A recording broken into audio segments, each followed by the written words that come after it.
வணக்கம். நான் உங்கள் சுபா கந்தன்.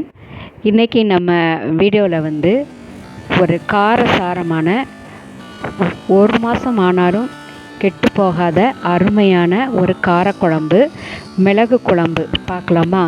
சுட சுட சூடான சாதத்துடன் இந்த குழம்பு, ஒரு கூட்டு, ஒரு பொரியல், கடலைப்பருப்பு வறுத்து அரைச்ச துவையல், சுட்ட அப்பளம், எலுமிச்சம்பழ ஊறுகாய் இதோட சேர்த்து சாப்பிட மிக அருமையாக இருக்கும்.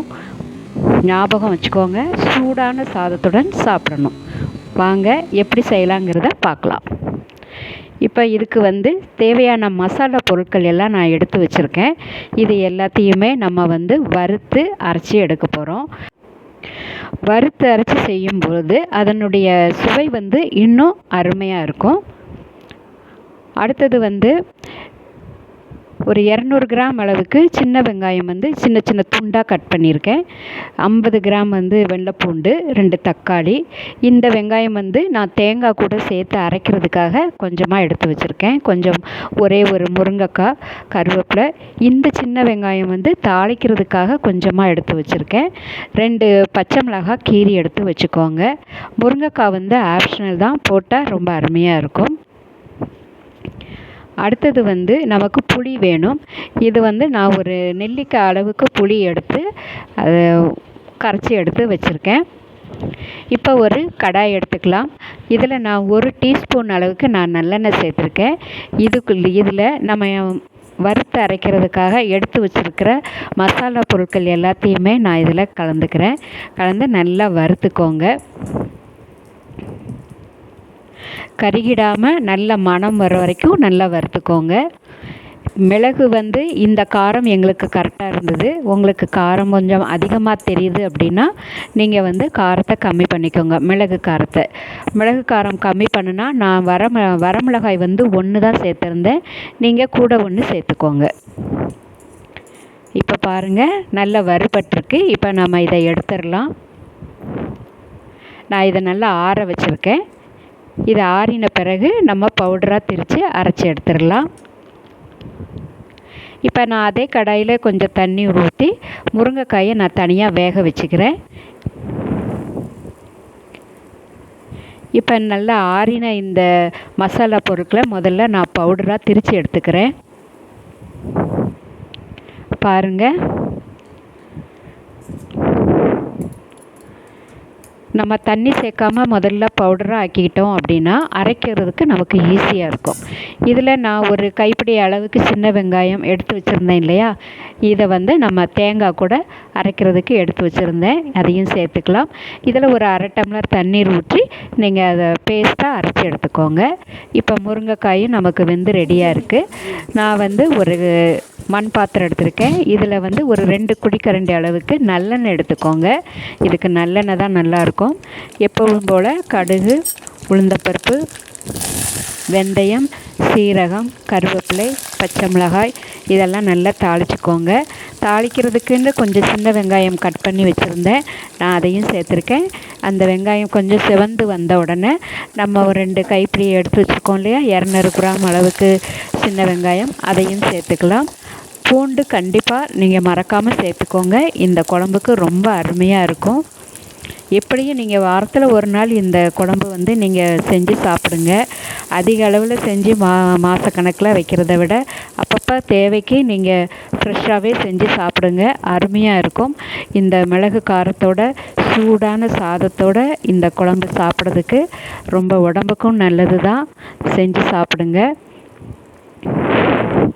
ஒரு 2 நிமிஷம் மூடி வைக்கலாம்.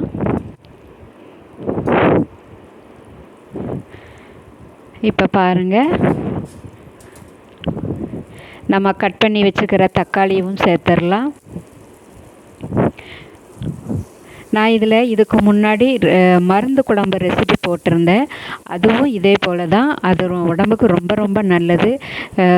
ரொம்ப ஃபீவர் டயத்துலலாம் அந்த குழம்பு சாப்பிட்றதுக்கு மிக அருமையாக இருக்கும். அதுபோல் தான் இந்த மிளகு குழம்பும். இப்போ நம்ம அரைச்ச மசாலாவை சேர்த்துக்கலாம். கொஞ்சம் மஞ்சள் பொடியும் சேர்த்துக்கோங்க. இந்த எண்ணெயிலேயே இந்த மசாலா வந்து கொஞ்சம் நல்லா வதங்கட்டும். நம்ம ஏற்கனவே வறுத்து தான் அரைச்சிருக்கோம். நம்ம இந்த எண்ணெயிலேயே வதக்கும் போது நல்ல எண்ணெய் பிரிஞ்சு வரும். அதனால் நல்லா வதக்கிக்கோங்க.